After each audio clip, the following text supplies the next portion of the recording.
Thank you, Senator Franken. And I appreciate you bringing up the issue of the MOX facility and how you might deal with that. Obviously, a great deal of discussion about that in the committee over certainly the past year, if not more. I'm going to ask what will probably be a very general question by using a specific example. The Iran deal, clearly divergence of views on that. I am one that has expressed a great deal of concern about the Iran deal, and while this committee doesn't have jurisdiction over foreign affairs, there are certain aspects of implementation of this agreement that, as AG, you would have oversight of, whether it is NNSA, DOE, EIA. They're part of the implementation and the monitoring. You've got politics at play. I know people would be shocked to hear that. But you, again, are in this role as an independent entity.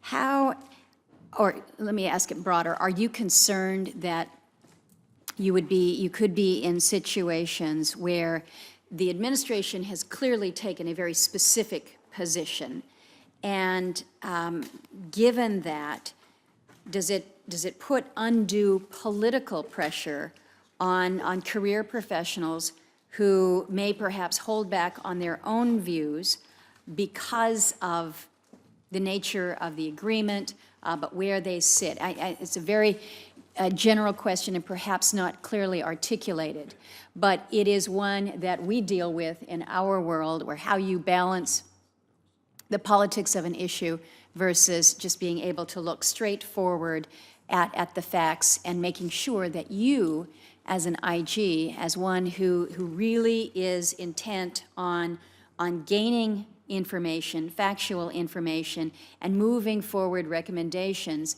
in an unbiased and really not influenced by political view.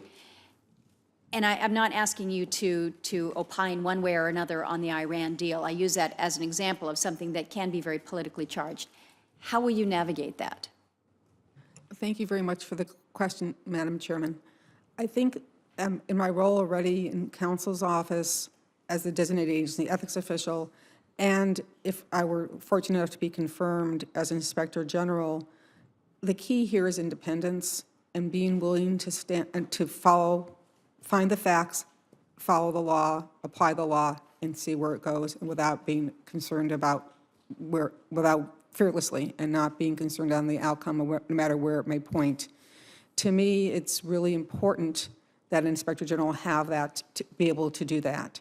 I think that in the DOE Organization Act, it's clear the Inspector General reports to the Secretary or only the Deputy Secretary, and it also is clear, there's no time limit on the position. I've worked previously with in both Republican and Democratic administrations, and I think that I would be able to do that as an Inspector General and carry that forward and be independent in that way and not worry about it. I also have the advantage, I will admit this, of being almost retirement eligible, and so I don't have to worry about it from that perspective either.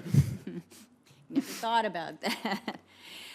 Let me ask about contract management, because so much of what comes through DOE is managed by contractors as opposed to federal employees. So the task of directing and managing and overseeing and really incentivizing these contractors, I think, is important for the success of the mission. So two questions here. What do you view is the DOE IG's role in improving and ensuring effective contract management? Because that has got to be a priority. But also in evaluating and scrutinizing contractor award fees, because there have been issues that have presented themselves in terms of mission and scope of the contracts and how these award fees are are balanced with that. So if you can speak generally to the role of contract management and specific to award fees. Thank you very much for the question, Madam Chairman. As you are all well aware, the department does the vast majority of its business through major contracts. I have not personally been involved in any award fee issues while I was in counsel's office, but clearly if you're looking at how taxpayer dollars are being spent at the department, that's where the vast majority of money is going. I think as role as Inspector General, again, is policing as a watchdog of how prudently that money is spent. Issues like award fees would obviously be an issue that an Inspector General would look at.